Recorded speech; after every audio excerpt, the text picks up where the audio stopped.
Hi there, Aries, and welcome back to Star-Lord is Tarot. This is your tarot forecast for the month of March 2024. Happy birthday to any of you March Aries out there.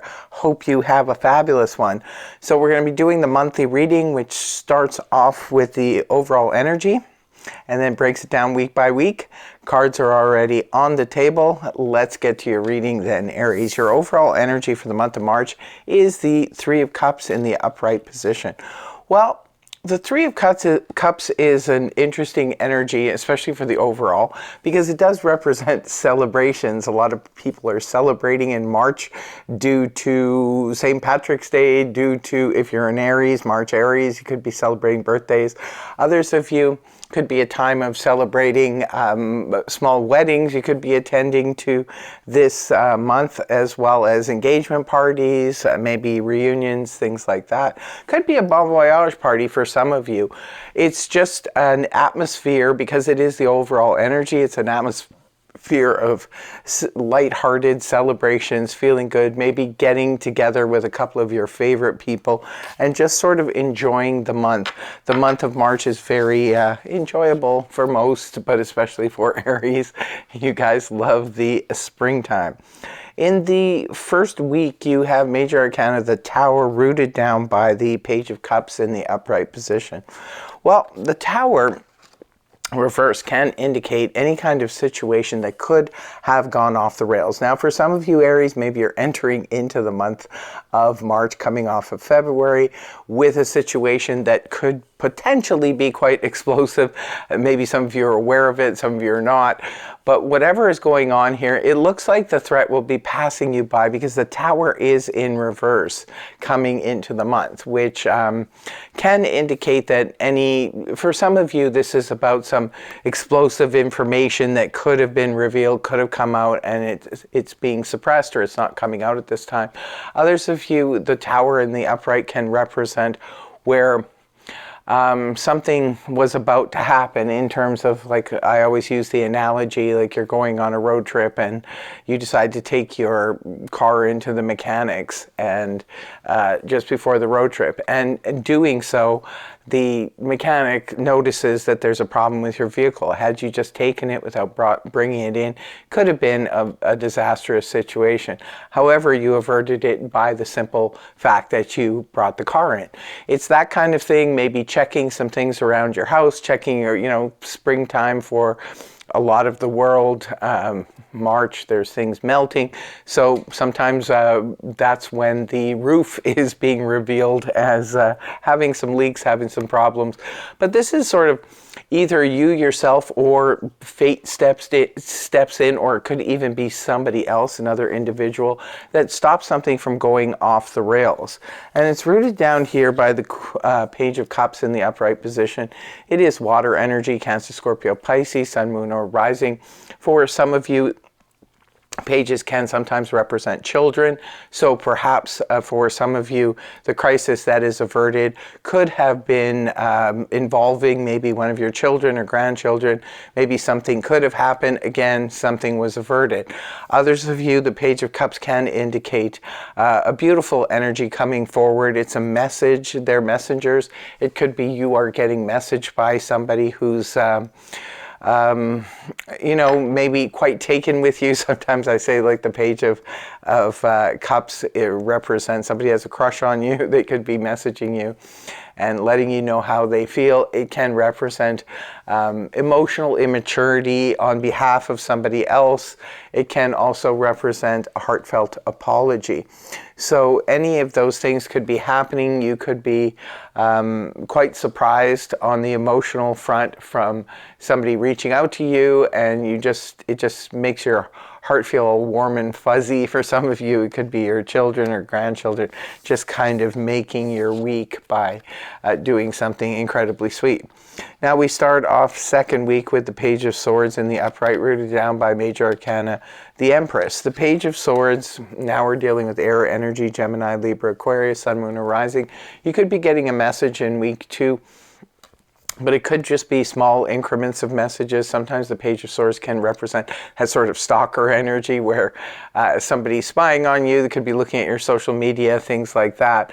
It can also represent, it will make sense if you are, say, applying for something. If you're applying for anything from a loan to a job to an apartment or something, they do background checks, check up on your credit score, things like that, which would make sense, right? So for some of you, this is just completely innocent, innocent and expected energy. For others of you, you could be getting a message of a little bit of information that's coming towards you, but it needs to be followed up because it could be, this person could be on the right track, but they don't have all the information, and don't let them fool you into thinking that they do. The card rooting it down here is the beautiful Empress in the upright position. Well, with the Page of Swords, it could be you're getting a message about somebody and their pregnancy. Maybe you're hearing that somebody is with child. For others of you, the Empress represents the mother figure. It could be that you're getting close to your mother, or for others of you, you are the mother in this situation, and maybe you're hearing from a child. Sometimes Page of Swords can represent younger people, children. It could be that you're getting messages from this person. Or if you're an older individual, it could be you're getting messages from a younger person, maybe for different reasons. So the Empress, she represents a person in power. This is like the matriarch of the family. This is the CEO of a company. A person in a position of power who can and will help you. If the Page of Swords gives you some kind of message, if this is about a career situation, you need to follow it up, go right to the source, go right to the Empress. This person is in the upright position, indicating they can and will help you. This could be somebody in HR, this could be a recruiter or somebody like that. Could be reaching out to you, but always follow up with the Empress because she has your best interest at heart. She's known for great qualities: compassion, caring, and understanding. If this is a friend or a family member in your life, move towards that person. She also represents abundance too. So there could be news and information about abundance coming your way. Week 3, you have the Seven of Pentacles in the upright, rooted down by the Eight of Wands. So the Seven of Pentacles, this is a card that represents reevaluating a situation that has paid off up until now, but we need to do some kind of deep introspective sort of gazing. Maybe some of you are gazing into a crystal ball. Some of you could be just gazing into your situation, any kind of situation that has been long in place, has been stable in your life, but and it has bear fruit up until now. It could be anything from your financial situation, looking at your investments, looking at things that how you've made a living, those kinds of things. You could be really, really looking at your savings account, stuff like that, and you're reevaluating something. You're trying to decide, whether it's worth it to continue on this path, or maybe, try something new. You're not really doing anything at this moment in terms of these types of things. You're just basically reevaluating. I always say it's a good thing to reevaluate situations, because we shouldn't just assume because something has worked up until now that it's going to continue to work for us. It's rooted down here with the Eight of Wands in the upright position. Well, the Eight of Wands, this is a card that represents speed, communication, arrows of love find their mark. Some of you could be looking at a love situation that has been in place maybe 7 years or longer, and you're just looking at the situation and seeing perhaps how you can address it, maybe make it better, make it more comfortable. Sometimes the Eight of Wands can represent a lot of communication going back and forth, or sudden travel. Perhaps some of you are looking at your finances because you're planning on taking a trip somewhere, and you're just checking to see if this is economically a good thing to do.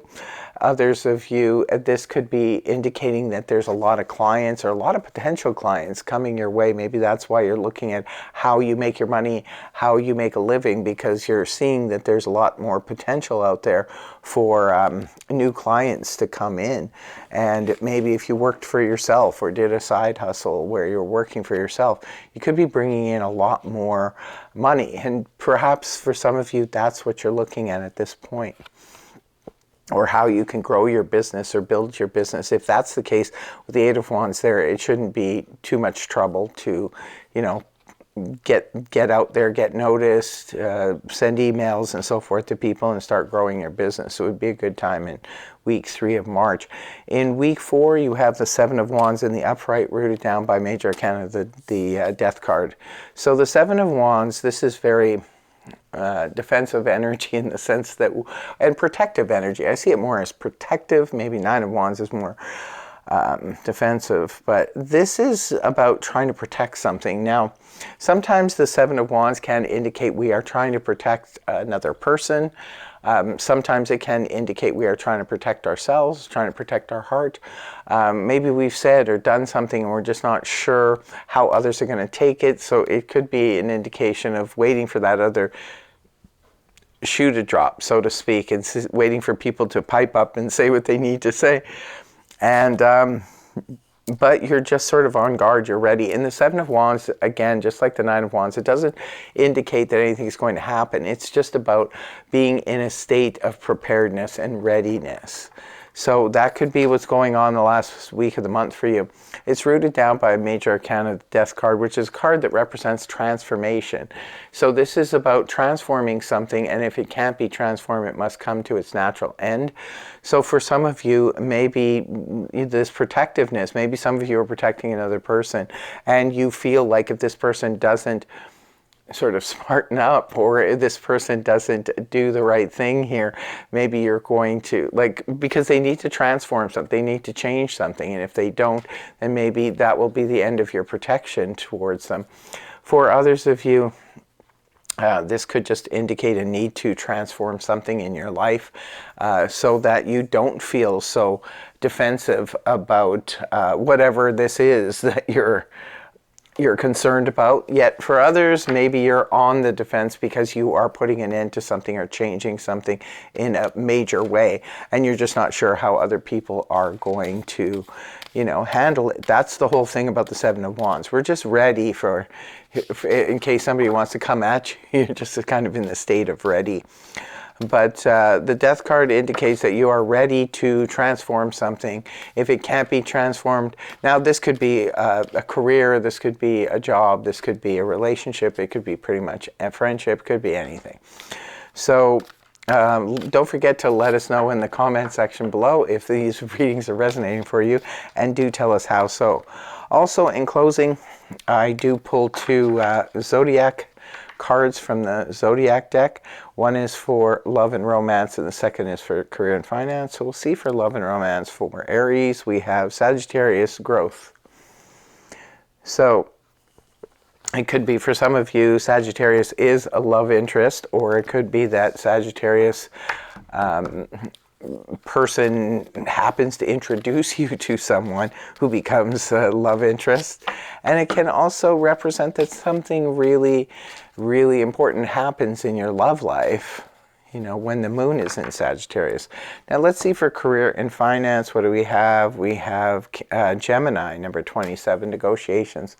So it could be you go into negotiations maybe on the 27th, or it could be when the moon is in Gemini, or maybe Gemini is the business partner or has something to do with your finances. But that's what I have for you, my dear Aries. I hope you have a fantastic month of March. I want to thank you very much for joining me. And also, too, I want to remind you of the podcast that goes live every weekend on this channel. So if you would like to join us, please pop on there, find out the time and date and all of that other stuff. It's always posted ahead of time. So take care, much love, have a great, great month of March, my dear Aries. So hope the reading helped you. If it did, please feel free to like, share, and subscribe, and I will see you again next time. Bye-bye for now.